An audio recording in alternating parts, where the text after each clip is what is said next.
Give it up for India's leading business coach, Rajiv Talreja. When you fulfill the need, people will fulfill your pockets.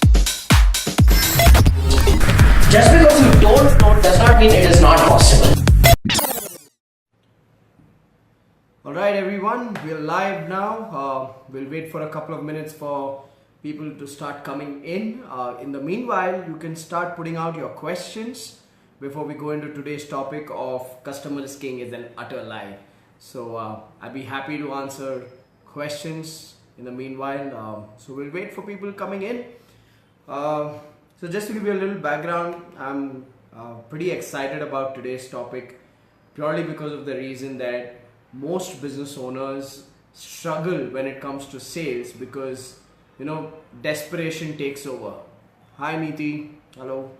So like I was saying, for most business owners in sales, desperation takes over, and that's why I decided to do this topic for today's live, which is customer is king is an utter lie. And I really want to give you the right perspective when it comes to handling your customers while you're selling to them, because the customers of today are very, very different. So I don't want to go into the topic as yet, waiting for more people to come in. But I want you to know this, that there are ways of selling where you can be in control of the sales process. And largely I think as a salesperson or as a business owner, you will start winning when you start controlling the sales process. You know, what happens is in most cases, it's the customer who's controlling the sales process. I mean, they say send me a proposal and you work all night to send them a proposal. So we're going to be talking about a certain perspective that one has to carry in sales, which will allow you to stay in control of the sales process and therefore enhance your sales conversion ratios in business. So that's what we're going to be doing today. I'm going to wait for a couple of more minutes before we get started. Also, yeah, those of you who are online, just say hello. Hi Ramani, nice to see you here. Okay, and please do share your questions, because I'll be doing this piece of customer is king is a lie for the first 15 minutes, and then after that I'm happy to do the Q&A like we did in my previous Facebook live chat. So yeah, so I think we should get started now. Those of you who are here, let's get started with today's topic of why customer is king is an utter lie. You know, a couple of years ago, one of my mentors, Blair Singer, he said this, that the person with the highest energy in sales wins. Okay, so think about the statement, the person with the highest energy in sales wins, which means if your energy as a salesperson is higher than the energy of your customer, then your customer will buy. But let's just say your customer's energy is higher than your energy in a sales conversation, then high chances that your customer will dictate the terms of the sale, or you may not land up with a sale. Now, when Blair shared this, that the person with the highest energy wins in sales, it got me thinking as to what can make people's energy go down in a sales interaction. Okay. Now, while we were talking about what can get people to go down in a sales interaction, one of the things that I realized is that for years, as business owners, as sales professionals, we've been conditioned with this statement that says customer is a king. And I asked myself, think about it, when we have been telling ourselves over and over again, customer is the king, then who are we in that relationship? And the answer that I got from most people around me was that we are desperate slaves when customer is a king, because we are desperate to serve that king. And I really want you to understand what that does to the energy of an individual. When you walk into a sales interaction, placing your customer at a pedestal, then you're giving away control of that sales process and that sales conversation to your customer. Now, when you give away control to your customer, then you want to understand this, the customer will do what suits the customer best, which means it may not lead you to getting what you want out of that sales interaction. And that's where I say that this entire notion that customer is a king is a big lie, especially in today's scenario. Because I want you to think about it. Most customers today treat business owners or salespeople like Google, which means they just want to get as much information as they need, and then they take their own sweet time or they go buy from somebody else. So I believe that this notion that we've been conditioned with, that your customer is a king and therefore you got to serve your customer in all possible ways, is a big lie. Because what you need to get is that treating your customer like a king is great after they have bought. But before they have bought, when you're in the sales process, if you treat them like a king, then God bless you. Because your customer is going to take full advantage, get all the information required, make you work all night long telling you that, okay, send me a proposal, and you'll end up working all night long. And then after that, they get all the information and then they don't even respond. I mean, how many of you have experienced that? Where your customer does not even respond to you after you've submitted a proposal. So, in the first place, do the customers of today behave like kings? I don't think so. Purely because, firstly, kings don't bargain. Secondly, kings don't abscond. So this entire notion that customer is a king is a huge lie, because it steals us of our confidence, it steals us of our self-esteem, it steals us of our self-worth in a conversation. Okay? Now I am not saying you need to be disrespectful to your customer. Hold on. I'm not saying you need to be disrespectful to your customer. I'm going to tell you who is a customer actually. But first I want you to kill this bug in the head which says customer is a king. Because when you place the customer at a pedestal, you set yourself up for failure in that sales process. You will do whatever the customer wants you to do. You'll be at the mercy of the customer, and the customer may not be fair to you from a price point of view, from a terms point of view, or even from a commitment point of view. The customer may just take all the information and just go get work done from somebody else. Okay? So customer is king is a lie. I hope we have established that. So who is a customer? Well, the truth is this. You got to treat your customer like a professional friend. Make a note of that. You got to treat your customer like a professional friend. Which means, how would you treat a friend? You would treat a friend with care. You would be casual and you would connect with a friend. And you will make sure that you demand mutual benefit and mutual respect out of that relationship. Otherwise, you won't live in that friendship. In the same way, that's why I say that a customer today is a professional friend. And this is where most salespeople and most business owners get it wrong.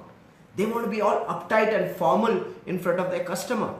Let me tell you something. Today's customer does not get impressed if you're too uptight and formal. In fact, I always say this, casual is the new formal. The more casual you are, the more you connect to a person, the more you build a relationship with a person, then you're giving yourself a higher chance of building a genuine relationship on which you can establish a business relationship. So I want you to really get this. Casual is the new formal, and you will not be able to be casual, you will not be able to connect genuinely to your customer if you treat them like a king. You know, it doesn't matter what their position is. Okay, they may be CEO of a large corporation, they may be vice president of a large corporation, does not matter, they're still human. And you got to treat them like a human being, you got to connect with them, you got to carry respect for them, and make sure you expect respect for yourself. Because here's what happens, I see this all the time, entrepreneurs go into sales meetings, let's just say you're in the B2B sales, you go meet a decision maker of a large corporate, and the meeting starts with that person saying, okay, you talk, and that person's busy doing something on their laptop, or they're busy checking their phone. Now think about it, he's not even listening. So he's not giving you the respect. So you shouldn't speak. You should say, you know what, you finish, I'll wait, don't worry about that. Because I want to make sure we have a conversation. So your customer is not a king. Don't treat them like, oh my God, these are like demigods on earth. No, treat them like a professional friend. Go in with the genuine care to add value. I always say this to people. Only if you're convinced that your product can add value to people, then sell. If you're selling for the sake of selling, that customer will not stay with you for long. You can fool people once, you can't fool them again and again. So sell with genuine care. Look at sales like a marriage. You're checking whether this customer is the right customer for you and you're the right service or product provider to this customer. If you see that, okay, we are the right providers and partners for each other, then marry each other in the sales transaction. Otherwise, don't sell. So sell with care, because that's what you would do for every friend. You would care for your friend. Second, connect. Make sure you build a relationship.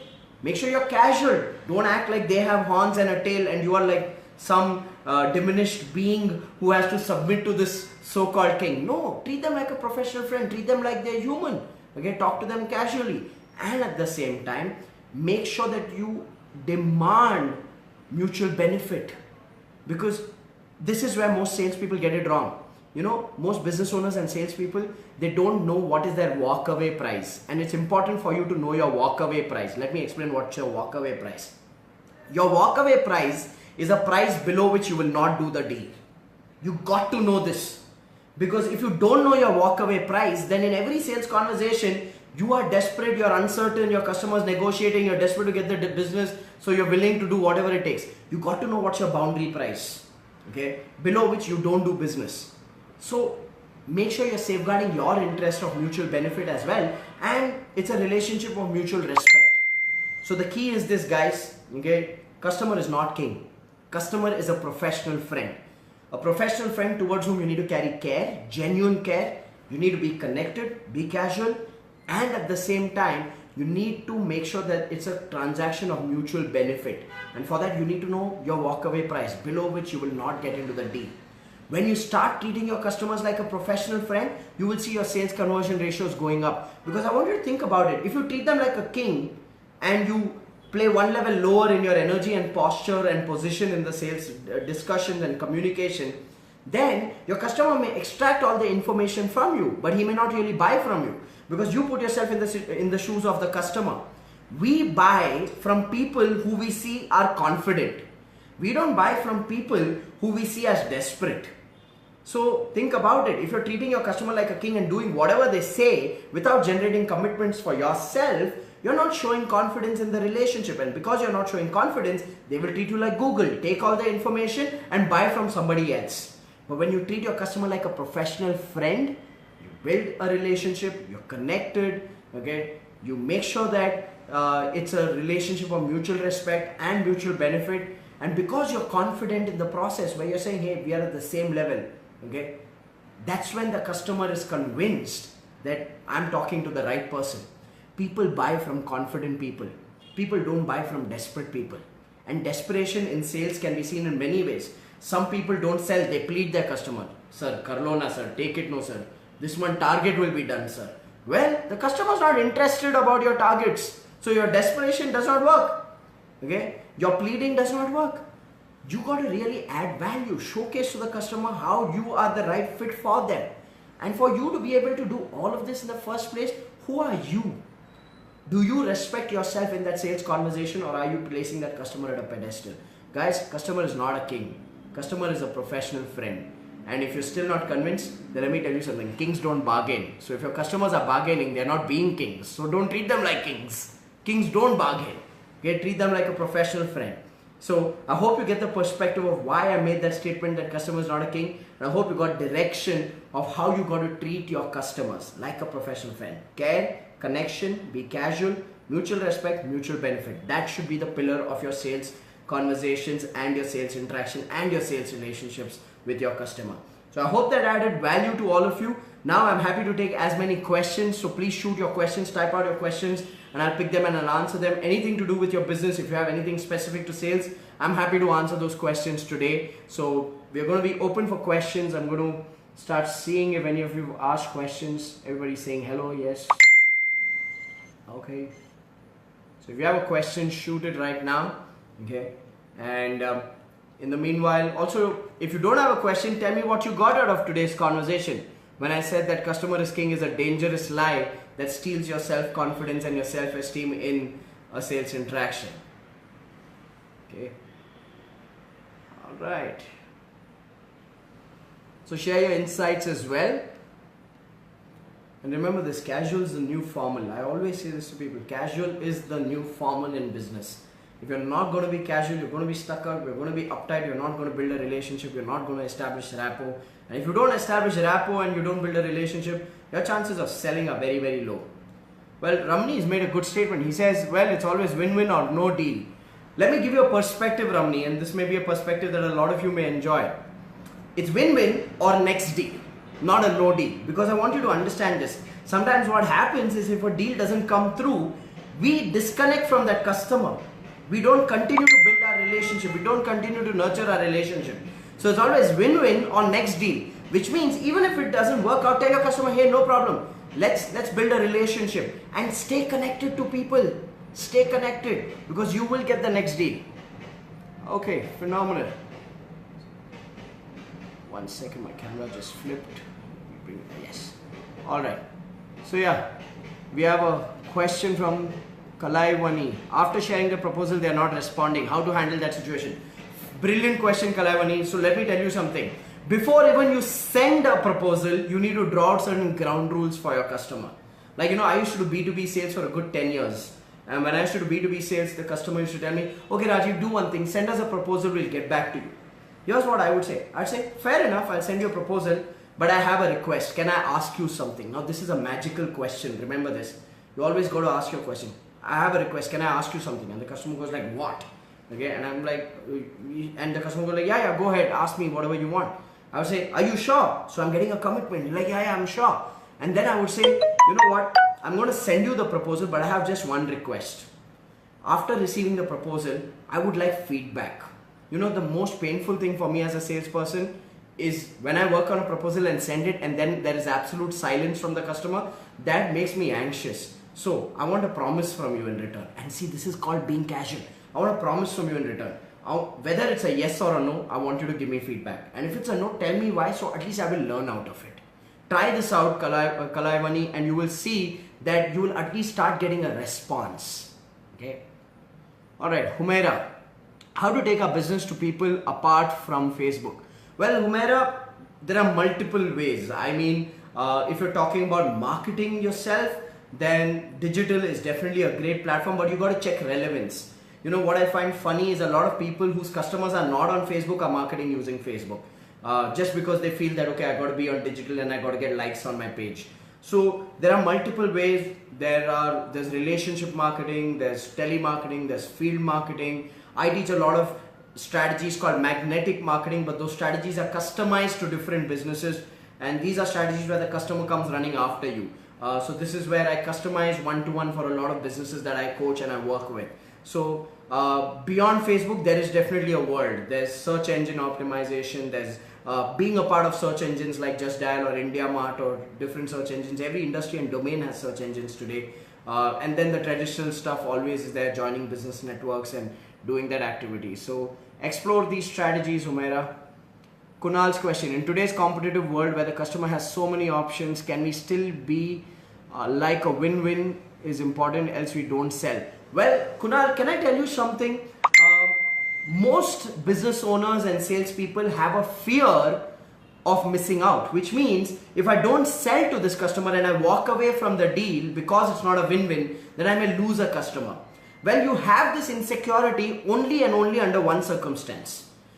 Any business owner is scared of losing a customer under only one circumstance: when the business owner is not marketing enough. Let me explain that. This is where I see most businesses get it wrong. Sales and marketing is different. Marketing is an activity to generate leads. The challenge most businesses have is that they are not marketing consistently, so they don't have a leads pipeline. Now, when they don't have a leads pipeline, and as I said, they'll end up in a sales meeting through a referral or through some word of mouth way, okay? Because there's no leads pipeline, I'm going to be desperate in that sales meeting, praying, saying, oh God, make sure this guy buys so that we survive this month. Now, if you're in such a situation, you can never get into a win-win deal. You'll always get into a win-lose deal because your customer will see that desperation through you and they will negotiate, bargain, financially molest you, and you will give in because you're desperate to get the deal. So the real challenge for striking win-win deals, which means you hold your price and hold your margins, is not competition. It's marketing.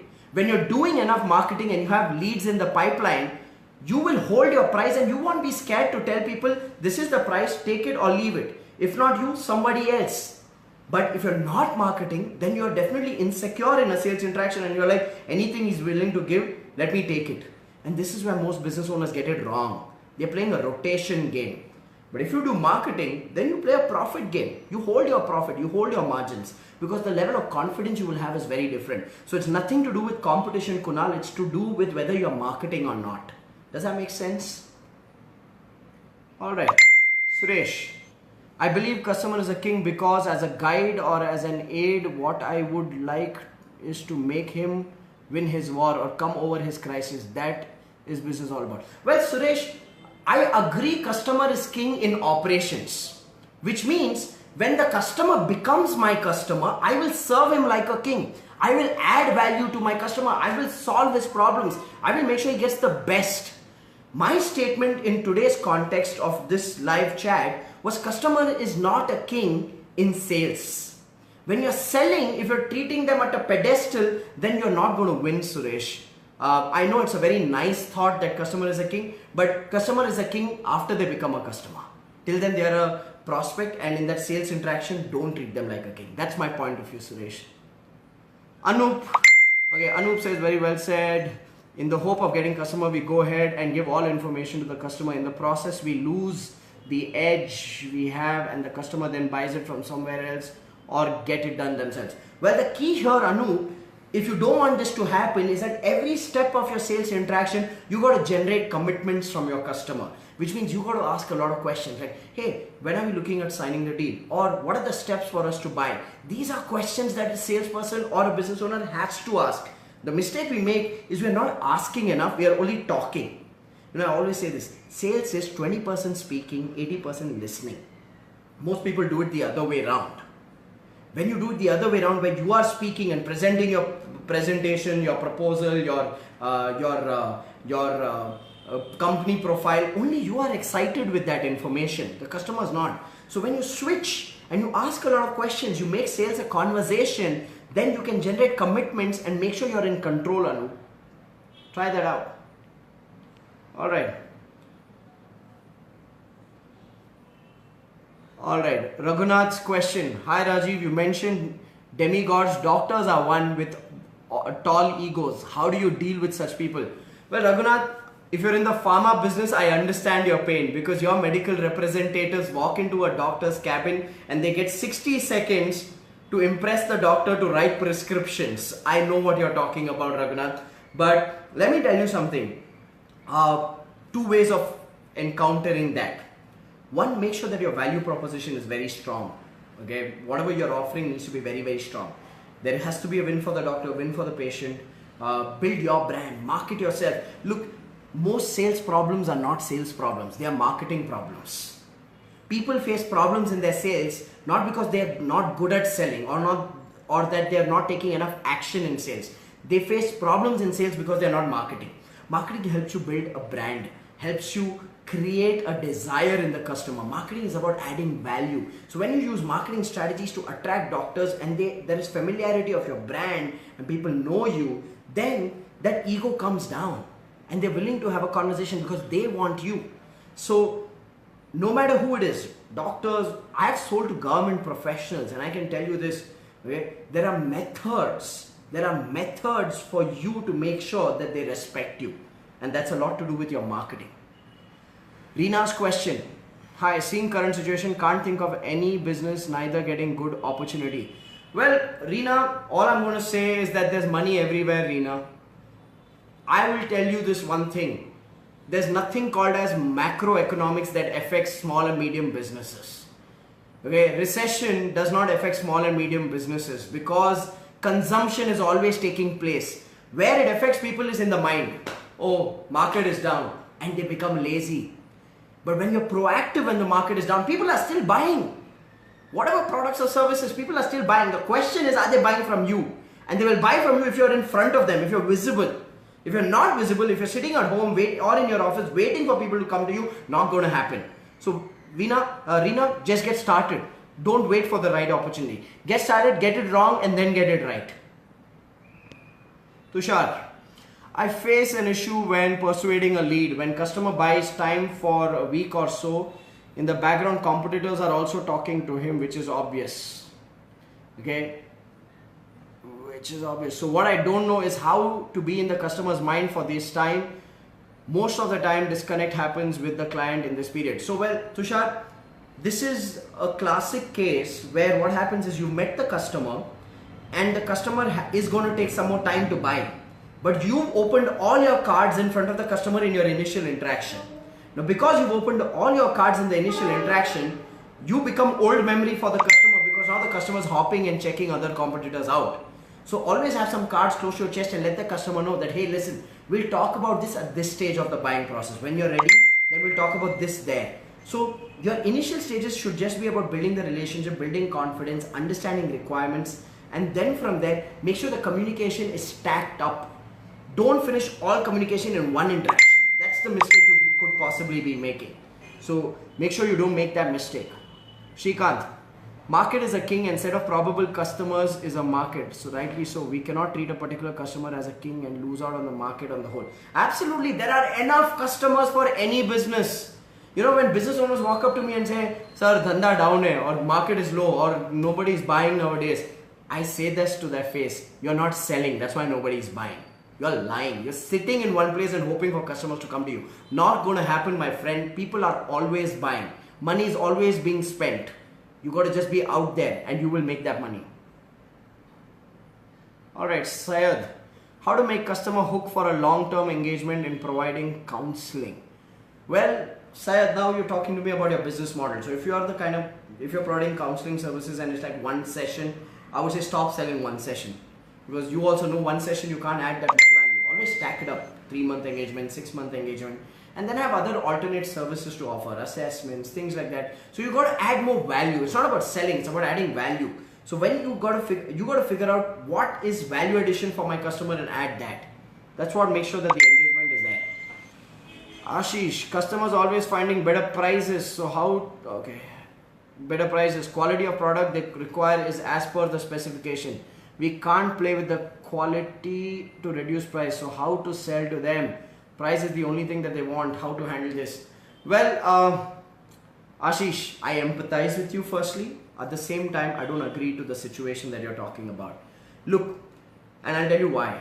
So don't get offended by this, but I want you to really understand this. Most business owners are selling by default, which means they're interacting with the customer, customer's taking information, customer's coming back, customer is then bargaining, comparing price, you are screaming your lungs out and saying, sir, but our quality is great, customers like everybody's quality is good. So Ashish, what's the differentiator? There's no differentiator. And this is to all the business owners on this live chat today. Ask yourself, why should they buy from you? And don't answer, they should buy from me because my quality is good. Because guess what? Even your competitor is saying the same thing to your customer. You got to truly define your differentiator. And the differentiator has to be tangible. If you are selling what everybody is selling, then you will be compared to everybody. You got to sell something that is a value addition that the customer values. Because a lot of business owners add value additions, but the customer doesn't value it enough to pay that price. So work on your product. Work on your selling style, because here's the other thing. Most of us don't have a designed selling style. We have a default selling style. We go with the flow and we interact with people expecting them to buy. Customers are smart today. That era is gone where you could just tell a price and customer would buy. Today there's so much information available that you got to really differentiate your business. And all of this can be created in any business, guys. You probably need to expose yourself to more knowledge, understand about business models, do more R&D, figure out value propositions for your customer. Because if you're doing what everybody else is doing, you will be compared with everyone else. Okay, I work with more than 5,000 entrepreneurs across 130 different sectors. And the first thing that we do with the entrepreneur, and most of these are traditional businesses, the first thing we do with these entrepreneurs is help them differentiate their business model, add a funnel of products and services that could differentiate them from their competitors, and then market. And the reason why we get stuck in price, like I answered earlier, if you're not marketing, you don't have leads. You don't have leads, you're desperate in sales. But if you're marketing, you have leads, and there is that conviction that you have to hold your own price. So there's a mix of multiple elements, Ashish. Your business model, your product offering, your marketing, and then your sales system. It has to be by design. It has to be unique. It has to create an experience. You can't just sell by default and expect results to happen. So all of this is learnable skills. Huh? This is all learnable. Okay. The question is, are you willing to learn it? Are you willing to invest in learning? Go out there and there are resources available. How do you handle price increase in counseling services? Well, Syed, you don't handle price increases. You handle brand awareness. You got to build your brand. There should be a reason why people want to get counseled by Syed. When you are a brand, you can demand a premium. But if you're just another counselor, you get paid like just another counselor. Kumar Abhishek, what is very important to maintain in new launch company? Very vague question, Kumar. Could you kind of go more specific as to what is it that you're asking me about when it comes to a launch company? Because if you're telling me that you're a new startup, what should you look out for? Well, the first thing I would tell you is look out for is success stories. Go test your product in the market with real-time customers and generate success stories. Okay, be willing to offer the product at a low price or even for free to make sure you get success stories. Because what I'm seeing with most startups today is that they are creating products that nobody is willing to buy. They are creating products that are not adding value, but it's a fancy idea for the entrepreneur, and they are so obsessed with that fancy idea that they're rolling out stuff that nobody's going to spend money on. So go out there and create use cases, create success stories, Kumar. Yes, Raghunath, treat them like a customer after the king after they become your customer. Nirbhay. One of the customers we are dealing with has a habit of lingering on key decisions. For example, revision of PO, etc. The situation was... Okay, I've lost your question. Where did it go? Just give me a moment.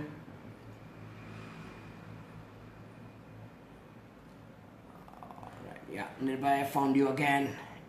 Yeah.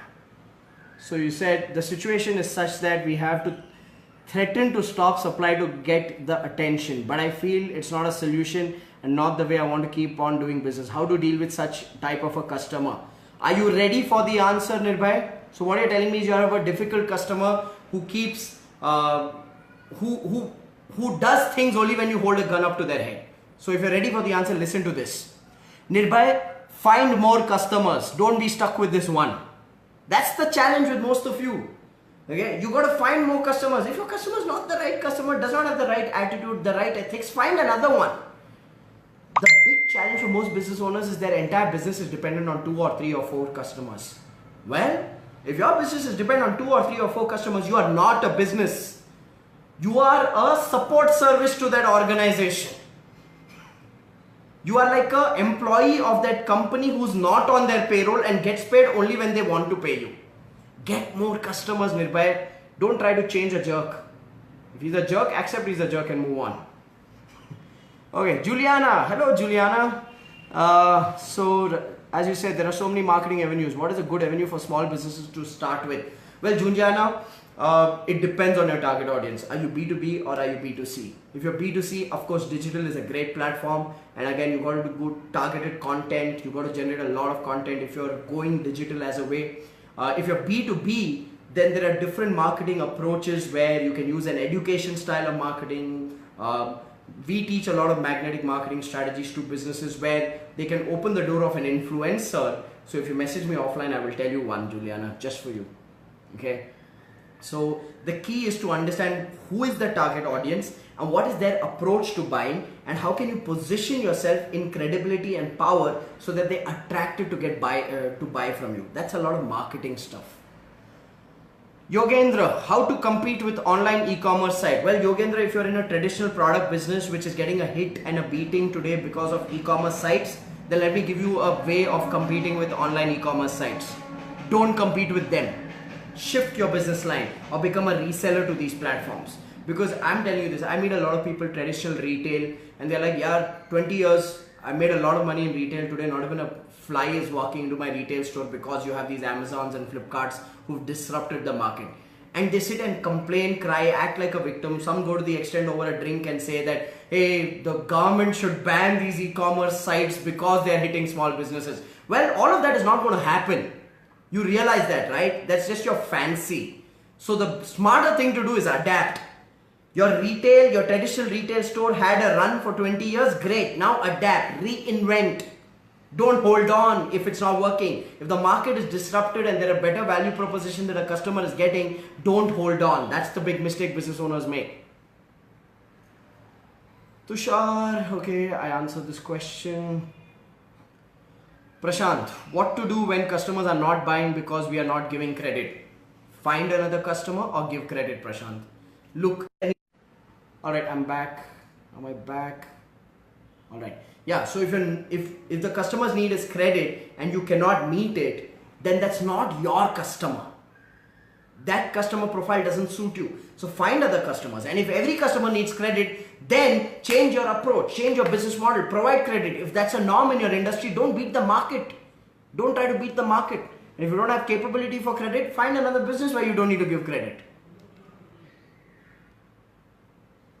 Thank you, Naveen. Sharan, how do you deal with customers who don't have time to define what they want, or they themselves don't know what they want, however they are ready to pay whatever we quote? Well, Sharan, it's a lot to do with consultative selling, where you're actually understanding the nature of the business. And I know a little background about you, Sharan. You are more in social media and digital.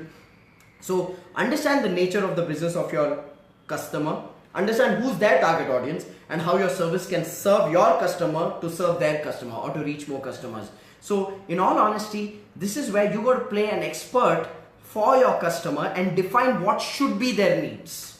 Because the truth is, most customers around the world don't know what they want. So you gotta go one step ahead and define what should be their needs by understanding who they are. So one size will not fit all. So you gotta really understand who they are.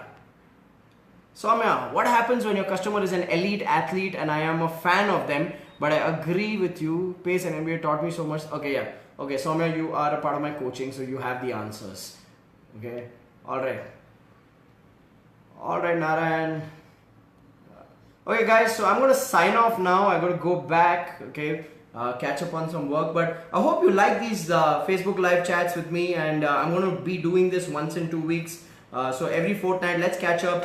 Let me answer as many questions as I can. Those of you whose questions I haven't answered, I'll make my attempt in the next 24 to 48 hours to reply to you with these answers. But thank you so much for being on this live chat. And if you like these live chats, make sure you keep coming back to them, and make sure you share this with your friends as well. I want to reach as many entrepreneurs as I can and add value to their lives. That's really the intention of me doing what I'm doing. Thank you so much, guys. Remember, customer is not a king. Customer is a professional friend. Care, connect, stay casual, mutual benefit, mutual respect. That's the basis on which you build relationships in business. Thank you so much, guys. I look forward to seeing you in my next Facebook live chat. See you. Bye-bye.